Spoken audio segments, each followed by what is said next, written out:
Bien chers amis de Café Évangile, Jésus était en route avec eux et déjà il n'était plus loin de la maison quand le centurion envoya des amis lui dire « Seigneur, ne prends pas cette peine car je ne suis pas digne que tu entres sous mon toit. C'est pourquoi je ne me suis pas autorisé moi-même à venir te trouver. Mais dis une parole et que mon serviteur soit guéri. » Et se retournant, il dit à la foule qui le suivait « Je vous le déclare, même en Israël, je n'ai pas trouvé une telle foi. » Il y a eu 2 fois dans l'évangile, chers amis, où Jésus a ovationné la foi d'une personne. Et dans ces 2 moments, c'était des païens, la femme syrophénicienne et le centurion romain dont nous venons d'écouter le récit. La foi, chers amis, c'est la certitude. La certitude de que ce que je vais faire va produire un effet. Ou ce que je demande, je dois le recevoir et je vais le recevoir. La foi, c'est la certitude.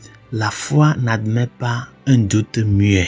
Il y a des doutes qui sont muets, c'est-à-dire des doutes qui ne t'ouvrent pas à la possibilité de croire que ce dont tu demandes et ceux à qui tu le demandes, il est possible de le faire. Je vous le déclare, même en Israël, je n'ai pas trouvé une telle foi. Le Seigneur, dans l'évangile de ce jour, nous montre l'exemple de ce centurion qui a cette crainte de Dieu en lui. La crainte de Dieu. La crainte de Dieu. C'est l'une des valeurs de vie que nous sommes en train de perdre de nos jours. Nous ne craignons plus Dieu. La crainte est différente de la peur. La crainte est une manière de manifester aussi la foi. Et cette crainte de Dieu va de pair avec l'espérance. Aujourd'hui, nous ne craignons plus Dieu parce que dans beaucoup de cas, nous sommes tombés dans la routine de faire les choses. Quand tu t'approches de Dieu, quand tu as besoin de quelque chose, comment est-ce que tu es certain de que ce dont tu as besoin, en t'approchant à lui, il est capable de te le faire? Est-ce que tu as cette profonde crainte en toi envers lui, de que lui et moi, nous ne sommes pas des égaux, et par conséquent, cette relation asymétrique, c'est-à-dire que moi qui dépends de lui, cette relation asymétrique est fondée sur la foi en lui, la dépendance en lui, la certitude en lui. Chers amis,